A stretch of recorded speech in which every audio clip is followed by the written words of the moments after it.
दोस्तों, पिछले कुछ दिनों से अमेरिका शेयर बाजार में भारी उतार चढ़ाव देखने को मिल रहा था।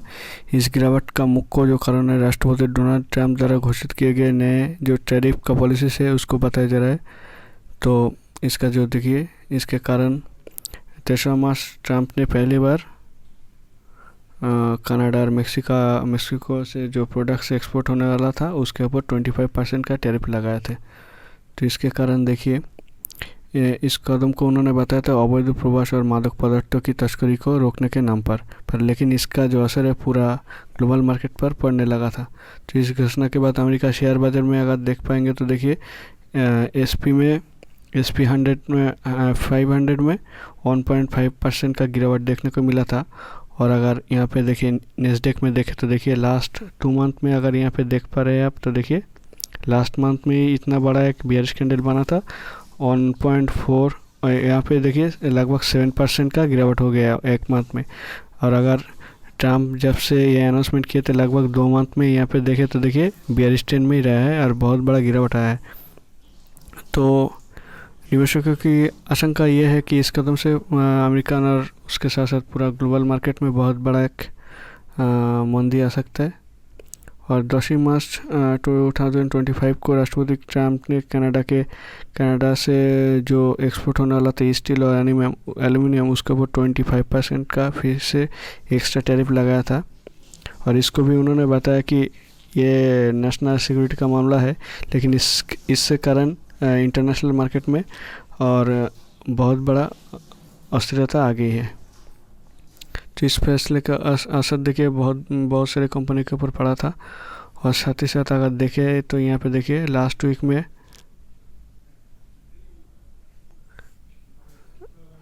शार्प सेलिंग जो आया था नेस्डेक में और लगभग अभी देखिए S&P में यहाँ पे अगर देख पाएंगे आप तो 8% है। February 19th all time high.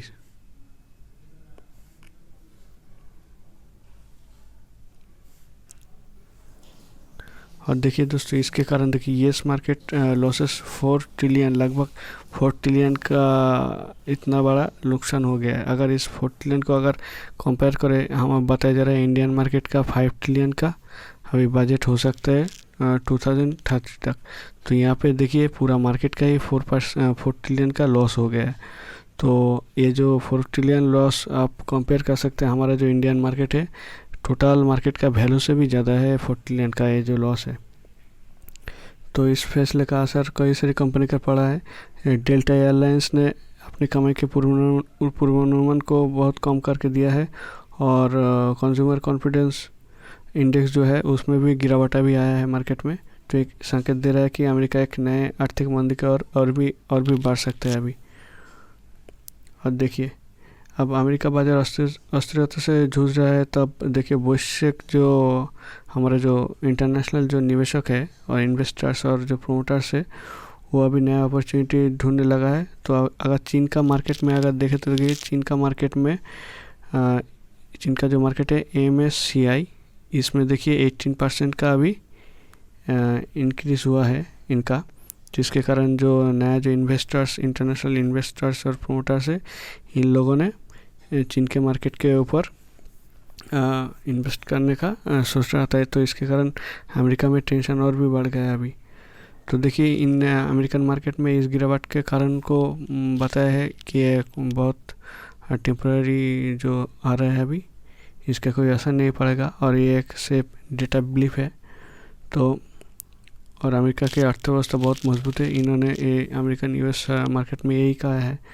पर लेकिन देखिए बढ़ते व्यापार तनाव और अनिश्चितता के इस चलते निवेशकों की चिंता अभी तो बनी हुई है। तो अमेरिका शेयर बाजार के हालिया जो गिरावट देखने को अभी मिल रहा है इसके जो मेन कारण है देखिए जो ट्रेड जो पॉलिसीज लेने जा रहा है इस गवर्नमेंट ने नया US गवर्नमेंट ने, इसके कारण इसका बहुत बड़ा प्रभाव अभी पड़ रहा है और आगे भी पड़ सकता है। तो देखना ये होगा कि इस आर्थिक संकट में कैसे सब लोग उभर सकते हैं, इसको अभी आगे में देखेंगे हम और सभी इसके ऊपर नज़र रखेंगे। तो इसके बाद जो देखिए सेकंड जो न्यूज़ है हमारे नेशनल मार्केट से जुड़ी हुई है हमारे इंडियन मार्केट में, वो जो न्यूज़ है वो है इंडसइंड बैंक के तरफ आई है। हाल ही कुछ दिनों में देखिए इंडसइंड बैंक में जो भारत के प्राइवेट सेक्टर बैंक्स में से एक सिग्निफिकेंट बैंक है। तो यहाँ पे देखिए कर्ज है और कर्ज के कारण और कुछ डिस्क्रिपेंसीज हुआ है, इसके कारण ये न्यूज़ में आया है अभी। तो फर्स्ट जो है देखिए 11 मार्च को यहाँ पे जो 2011 मार्च को जो इंडसइंड बैंक का सबसे बड़ी गिरावट 27% का गिरावट हुआ है। आप अगर देखेंगे तो यहाँ पे देखिए, यहाँ पे अगर देख पाएंगे आप टेक्निकल एनालिसिस के चार्ट में कैंडल्स इस पैटर्न के साथ, यहाँ पे देखिए कितना बड़ा एक बेरिश कैंडल बनाया है और लोअर बोलिंजर बैंड को यहाँ पे डाउन साइड में ब्रेक डाउन करने के बाद यहाँ पे बहुत बड़ा एक बेरिश कैंडल बन गया है। यहाँ पे अगर देख पाएंगे आप तो देख सकते हैं, ये देखिए ये है डेली का कैंडल यहाँ पे। तो ये जो इतना बड़ा जो गैप डाउन हुआ है और प्राइस एकदम देखिए लास्ट जो 52 वीक का जो लास्ट लोएस्ट सबसे प्राइस अभी आया है इंडसइंड बैंक का। तो इसका मुख्य कारण जो है देखिए बैंक का जो फोरेक्स का जो डेरिवेटिव्स है उसमें कुछ गड़बड़ी के कारण उसमें डिस्क्रिपेंसीज है और कुछ धोखाधड़ी हुआ है।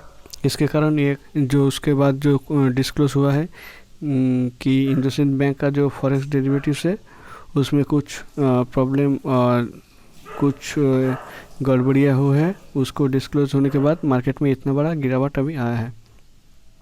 तो बैंक ने खुलासा ये किया है देखिए कि इस वित्तीय गड़बड़ी के उसका जो टोटल नेटवर्थ का लगभग आपका 15,000 करोड़ से 2,000 करोड़ इतना उसका नुकसान हुआ है, लॉस हुआ है। तो इस खबर से देखिए इन्वेस्टर्स के ऊपर बहुत बड़ा एक अभी उनका बहुत कंसर्न बढ़ गया है और इससे बैंक के वित्तीय स्थिति और प्रबंधन पर भी क्वेश्चन उठ रहा है अभी।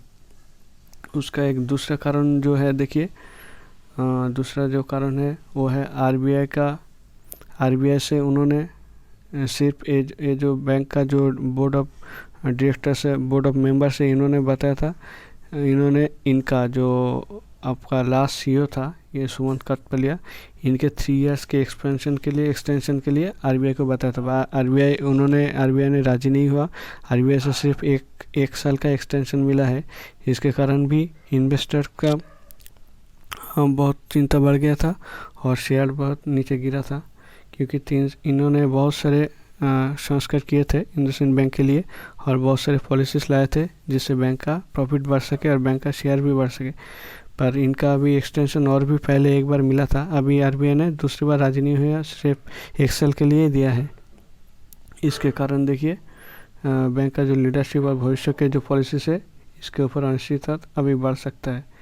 और अभी इन सीईओ ने अभी इस बैंक के इस प्रॉब्लम के ऊपर देखिए उन्होंने तो एक बाइट दिया है और सबको एश्योर किया है कि बैंक का जो अभी प्रॉब्लम है वित्तीय स्थिति है इसको मजबूत करना पड़ेगा, मजबूत करेंगे इन्होंने। और अगले जो क्वार्टर्स आएगा अगले क्वार्टर्स में इन्होंने प्रॉफिट करने का थोड़ा सा एश्योर किया है सबको। और बैंक का जो प्रमुख जो मेन जो आपका प्रोमोटर्स है उनका एक है अशोक हिंदुजा, उन्होंने भी इस स्थिति के ऊपर देखिए उन्होंने स्थिति को वित्तीय स्थिति को मजबूत और किसी भी ज़रूरत के समय बैंक का समर्थन किया जाएगा ऐसा उन्होंने अनाउंस किया है। पर एनालिस्ट का ये राय है कि आगे का समय बैंक के लिए बहुत चुनौतीपूर्ण है और बैंक की वित्तीय स्थिति लीडरशिप में बदलाव और मार्केट में भरोसा बहाल करना अब उसका फर्स्ट प्रायोरिटी रहेगा। तो देखिए अभी इंडसइंड बैंक का सामने तो बहुत बड़ा कठिन एक प्रॉब्लमेटिक समय है। अभी हमको ये देखना पड़ेगा बैंक इससे कैसे जूझता है, आगे हम देखेंगे। अगर इन्होंने इन्वेस्टर्स को अगर एश्योर कर पाए और भी कैश फ्लो हो पाए, पर इनका एक डिस्क्रिपेंसीज जो है फॉरेक्स इंडेक्स में फॉरेक्स का जो रिजर्व है इसके ऊपर जो डिस्क्रिपेंसीज हुआ है इसको तो अभी खुलासा हो गया है, डिस्क्लोज हो गया। इसके कारण भी बहुत सारे अभी प्रॉब्लम आ गया है इन्वेस्टर्स के माइंड में।